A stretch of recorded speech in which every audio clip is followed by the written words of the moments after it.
Welcome to another episode of the Doors of the Universe podcast. I welcome you back, all of my fellow door openers.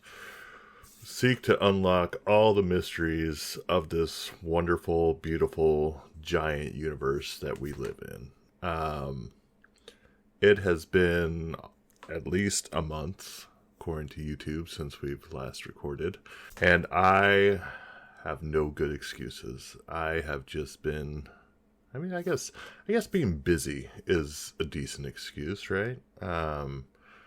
It has been a whirlwind of activity at work. A lot of positive changes, a lot of moving forward.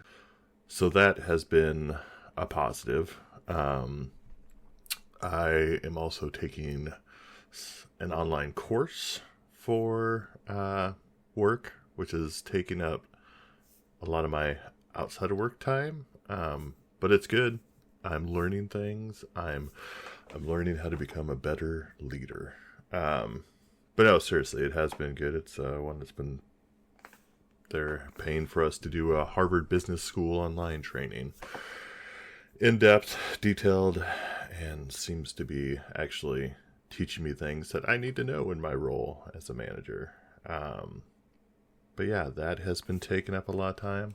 We've been apart for a while, and there is a lot that has gone on since we've been apart. I guess with this, in this realm that we delve in, the biggest thing would be the UFO hearings. I'm hoping y'all got a chance to check those out. If not, watch them on YouTube like I did, because I believe I was working when they were going on. So caught up on all those on YouTube. It makes me excited. Not, I don't get afraid of aliens. I have high hopes for, correction, I get excited for UFOs. There is no confirmation of actual aliens. Could have just been like a surveillance type situation or something like that. We don't know. Maybe it was from somewhere on Earth. Its origins were on Earth. But yeah, seeing the little Tic Tac doing all of its little maneuvers and everything gets me excited to think about the future of technology and everything. And the possibilities that come with that. But if you haven't watched the UFO hearings, I highly recommend checking those out. Got to go see Less Than Jake recently. That is the music portion of this, which we really haven't delved into music much at all on here. But I love music. I love live music. I love going to shows. I love getting to see bands that I've never seen live. Less Than Jake was one of those bands that I had not seen until this week. They did a Welcome to Rockview full album. They played the full album. It's the first time going to a show where a band plays their full albums. They let us know that they would be playing all the songs on the albums, the bangers and the ones we hate. Not hate. You don't really hate the song. You just normally skip them. They're not the top notch. They don't slap quite as much. But they did get to play my favorite song, All My Best Friends Are Metalheads, and even got a shirt on the back. It says in the same lettering, All My Best Friends Are Metalheads. If you don't know the song, give it a listen. Check it out. It's good stuff. I'm not even that big into ska, but I do like Less Than Jake quite a bit. I won a Gnarly's gift card. I mean, that in itself, that's a winner for me. Gnarly's is one of my favorite all vegan burger carts here in Portland. If you haven't had Gnarly's, check them out. They are phenomenal. So good. So that was fun. It's the first time I've won anything in an Instagram giveaway. So, yeah. On a less positive note, I am once again single, and that's been a change. But it was an amicable, I think it was an amicable breakup. We decided that right now it's not the time, so it's okay. And that's okay. If we're both figuring out our lives and figuring out how to be the person we want to be. Which, I mean, that's big. That's a big change, especially for me, who has only been in Portland a year and a half, hasn't made a lot of connections and whatnot. It's, yeah. I mean, breakups are never fun. It has definitely been something that I've definitely not allowed myself to process yet. I think once I move into a new place and just kind of have a little more me time, I think it'll be a better time to just be able to sit and process everything. I've gotten through a lot of changes. I moved to Portland. In the last couple of years, I've moved to Portland. I've moved up at my job 3 different times. Looking for a new place. I'm going to be living on my own. Believe it or not, I've always had roommates. I am not a fan of living alone, but I'm also not a fan of being roommates with someone I don't know. So I've been lucky. Most of my life I've had roommates of people I knew and people that I trusted and liked living with. But yeah, so that is another step in this wonderful journey. Me hunting for apartments in Portland, which they're not lying when they share those memes about the paying egregious amounts of money for a small amount of space. One of them I'm hoping to get is in a neighborhood I like, close to some restaurants and stuff I like in Portland. So fingers crossed. I went and saw it this week, and we're gonna run the background check. Let's hope they don't find those bodies in Reno. No. It's looking good. Things are looking good. But I'm happy to be back here in this moment with you. Whatever this is, your morning, your evening, your drive home, your dinner, your breakfast, your lunch, whatever time it is right now, I'm here in this moment with you. And I am here to focus on things that are fun. Half the reason I do this podcast is so you can have a break from all the news and all the negativity and all the day-to-day things that we deal with that are common stressors that build up all the time. This is a nice way to step away, get away from it, and have maybe like 45 minutes to an hour of just thinking about things that are fun, possibly out there, and just kind of have a little getaway from the stressors of life. And for me, I enjoy doing that, being able to research all this and learn more about these. But I also enjoy knowing that I'm giving you a break from whatever you're doing. Or it could just be background noise for when you're having to do those things that you don't want to be doing. But yeah, so I'm glad to be back. I'm glad you're here now listening to this as you are. I know this is going to surprise you. I know this may freak you out a little bit, but this episode is about a cryptid. Yeah, I know. It's not my norm. It's not my go-to. I'm just kidding. Almost all my episodes are about cryptids so far. And that is not due to not having other topics out there. We leave it up to the will of destiny, and it decides what our next topic will be. That brings us to this episode. What is this episode, you're saying? We've gotten, how far are we in here? Like 10 minutes in here or something? Yeah, we're like almost 10 minutes in. What this topic is going to take us deep in the heart of Texas. Actually, I don't know where it is. I need to look that up real quick. I'd like to say this is right in the heart of Texas, but I mean, that's Abilene, really, if we're looking at it. Yeah, maybe a little south of Abilene. Either way, this takes us to, we are once again traveling to the south to find ourselves in the midst of another wonderful, wonderful cryptid. We are entering the Summer of Love, as it was called, in July of 1969. Nice. The number one hit on the Billboard is Zager and Evans in the year 2525, which if you haven't heard in the year 2525 by Zager and Evans, you're missing out. It's a blast. I don't know why. I don't know. I'm sure it was a culmination of things, but when I was a child, I loved that song. I still love that song. It's a fun song. Let's talk about what the future of humanity looks like. Check it out. This same month of July 1969, Apollo 11 has reached the moon, and Neil Armstrong is the first man to step foot on it. If you believe that happened. Sorry, I've just got to step aside. I'll share it on Instagram and Twitter and everything, but it just makes me think of that meme where it's like me, a conspiracy theorist, talking to someone, and they're like, somebody's saying that's when Neil Armstrong was first man to step foot on the moon, and the next person is like, oh, you believe that happened? And then me, oh, you believe there's a moon? And July of 1969 is only 1 month before 350,000 people head to a dairy farm in Bethel, New York for the first Woodstock Music and Art Fair, commonly just called Woodstock.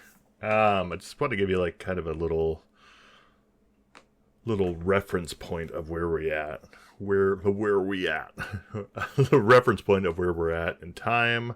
So I think when it's not super recent, I'll be giving more like more information, historical information. I heard on one of the podcasts I listened to, they did it, and it's like, you know what, that kind of connects things for me. It gives me better understanding where the country is at that point, where the world is at that point, but mainly the country because we're in Texas. Oh, deep in the heart of Texas. So what are we talking about? What is this fantastical cryptid that I am talking about? I am talking about the Lake Worth monster, the Goatman of Greer Island. There's a few names for it, but yeah, this is a cryptid that showed up in July of 1969. Inner Lake Worth, just west of Dallas and east of Fort Worth, Texas. In the middle of the lake is a landmass known as Greer Island, where the monster was alleged to have roamed. The creature has sometimes been called the Texas Bigfoot. Me personally, looking at the pictures, I would call it the Texas Yeti. But that's just me. I shared a picture on social media. I shared a picture on the socials, and I don't know, looks like a big fluffy cotton ball to me. Although stories and sightings of the creature had been common for a few years, attracting many young thrill seekers and skeptics, the first photograph didn't surface until 1969, which is the picture I've shared. In Texan folklore, the Lake Worth monster is a legendary creature said to inhabit Lake Worth at the Fort Worth Nature Center and Refuge, just outside Fort Worth. The creature is often described as part man and part goat with scales and long clawed fingers. And as far as the description, it does vary. Some people call him the goat man, the man goat. Some described it as having a short, human-like body with the head of a dog or a goat with a single horn in the middle of its head. Others claimed it was between 6 feet 9 inches and 7 feet tall, 250 to 300 pounds, long-necked, floppy-eared, slope-shouldered, pot-bellied, covered in white hair or scaly. There was also talks circulating about sheep being ripped to pieces, and of cattle and dogs killed and mutilated. But yeah, if we're going on, which most of the reports, I don't know where this article got its information about the shortness. Almost every article I've heard has talked about the creature being very tall. 6 foot 9 inches and 7 feet tall is what it says here, 250 to 300 pounds. And just for reference, I am 6'7" and 350 pounds. So I'm imagining, and people are always in awe and amazed by my height. I'm imagining me, but at least 2 inches taller and about 50 pounds leaner. I mean, this thing it's tough, it's rough, it's ready to rumble. You know what I'm saying? It's a big boy. That's your big boy. That's your big boy model right there. Yeah, so that would be how we're describing its size and height. But yeah, no, this thing is, from most of the reports I've heard, this thing was huge and very, very intimidating. Let's hop to July 9th, where there's a group of 3 couples parked by a clearing. Around midnight, A beast leapt onto their car from the trees above. The monster tried to grab one of the women, but they sped off before it could take her away, the witnesses said.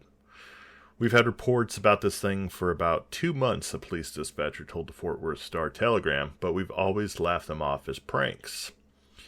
There was an 18-inch gash in the car's side, and the terrified nature of the witnesses led police to open a full investigation. It appeared in the newspapers the next day, and the area was immediately caught in monster fever. Yes, monster fever. So what happens when people get into monster fever? Well, truckloads of men with guns headed toward Greer Island to hunt the thing. Spectators came out in droves to try and catch a glimpse of it. Reporters swarmed in, and police tried to keep the peace. Rick Pratt, director of Greer Island Nature Center at the time, remembers folks coming out with wine, whiskey, and beer to have a good time and hunt for the creature. If that don't sound like Texas, I don't know what does. Me personally, I do own guns. I've also engaged in the drinking of alcohol. Next month, 7 years sober. But as someone who is sober and who knows how I get when I'm drinking whiskey, wine, and beer, I think mixing the two things together just always seems like a poor decision. Folks, don't mix alcohol and guns. Let's just put it at that, and let's move forward from there. That's your friendly reminder of this episode. Don't drink and shoot, all right? Okay, so here was a Sasquatch, our very own, Pratt said. It was a party. What the hell? Let's go. God damn, Texas, I tell you. Y'all are wild. You're all wild for this one. Only one day later, on the night of July 10th, a few dozen people were at a clearing known for dumping near the lake, where the monster made another appearance. It appeared on a cliff, looked angry, and threw a truck tire 500 feet. Everyone, including a group of sheriff's deputies, ran away in fear. Guns only gonna get you so far. So you've got this large 7-foot creature, large, fluffy, beautiful white-haired creature just standing on the top of a clearing, and next thing you know, there's a truck tire flying at you and going past you all the way up to 500 feet from its original location. That is a situation where I'm probably heading out. I'm out of, I'm gonna head out now. But I mean, even if this thing just appears normally and isn't chucking tires at me, yeah, I'd probably look for a minute, but then toodaloo. One witness said the monster gave a pitiful cry like something was hurting them. Probably got shoulder issues like me, and chucking a tire like that is probably not good for your shoulders. Newspapers also published a photograph reportedly taken of the creature by Alan Plaster, and locals began driving out to the lake at night to get a look at it. Local police investigated the claims, but found no evidence of the monster in the Lake Worth and Greer Island area. According to one reporter, the Goatman, Lake Worth monster, legend was spread via summer camp stories where camp counselors told children to listen carefully and you'll hear the cries on a clear night like tonight. Yeah, in a couple of episodes, podcast episodes I'd listened to, they were making some interesting sounds to amplify, but it did sound like it was just something in pain. It's probably just like, maybe, I don't know, wanted to play a game of catch, hoping somebody would throw the tire back. I don't know. These cryptids get lonely. They're out there all by themselves. They don't get seen very often. I mean, just maybe throw the tire back. That's just me. Now, what was actually in the photo is more of a mystery. But at the time, there was plenty of people who believed or wanted to believe in the Lake Worth monster, also known as Goatman. In a later interview, Alan Plaster I'm going to go with Plaster. Plaster. Plaster. I'm going Plaster. That seems like it. But you know how names are. Later in the interview, Alan Plaster commented on the photo, described as a man-sized white fur ball that he took while driving past the Nature Center in 1969. Plaster characterized the sighting as a prank, saying whatever it was, it wanted to be seen. Since reports of the monster ceased when school resumed, many suspected the incidents were pranks carried out by high school students. Or maybe it was just a young monster and it had to get back to school as well. Did anybody think about that? No. You're inconsiderate. Just think about humans. There's so many more things out there. So many more species out there. I'm sorry. It's draining. It's hard to be me. We'll move on to possible, mind you, explanations. Not proven explanations.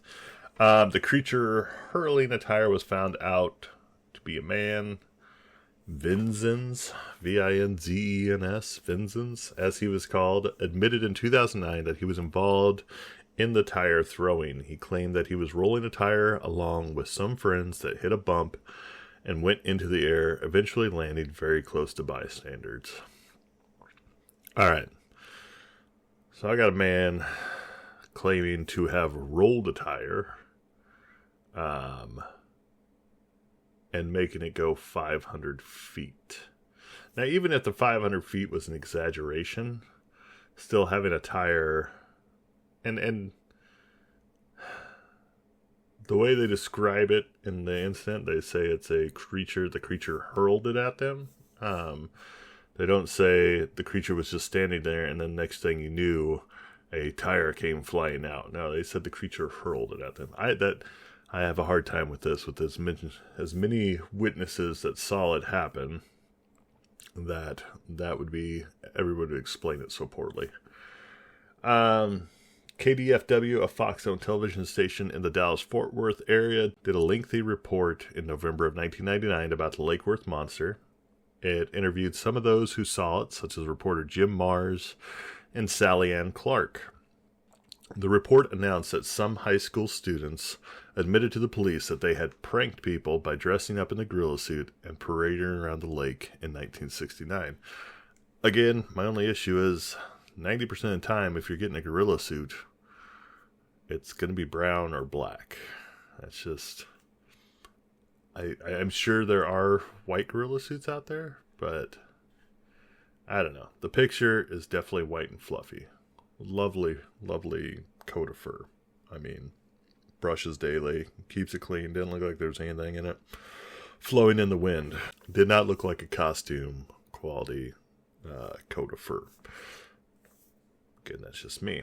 In 2005, a reporter at the Fort Worth Star-Telegram received an anonymous letter from someone claiming to be one of the 3 high school classmates who in the summer of 1969 decided to go out to Lake Worth and scare people using a tinfoil mask. In 2009, Fort Worth, Texas magazine published... Is that the name of the magazine? Fort Worth, Texas magazine published a report about an unidentified man who said that he had been a perpetrator of the tire throwing incident. Cryptozoologist and blogger Craig Woolheater said he believes the Lake Worth monster is an undiscovered, uncatalogued primate species that walks on 2 legs. So yeah, these are some possible explanations. We have a lot of people coming forward saying they were the Lake Worth monster. I don't know if they're looking for 15 minutes of fame, or maybe they were actually the Lake Worth monster. I don't know. Maybe the Lake Worth monster. I don't have the answers for you. I just bring you the facts that I gather and bring it forward to you. Push those forward to you. In pop culture, since 2009, the 40th anniversary of the sighting, the Fort Worth Nature Center and Refuge has held a Lake Worth Monster Bash each October. In 2019, the Fort Worth Water Department's H2OMG podcast released a 4-part audio series on the legend of the Lake Worth Monster. I love the fact that the Fort Worth Water Department has a podcast, and that podcast name is H2OMG. I love it. Love it. I'm going to be looking that one up. Even today, stories of the monster, also known as Goatman, can be heard around campfires in North Texas. Researchers have made documentaries and written books. Lakewood Brewing Company even decided to pay respect with the limited release Goatman beer.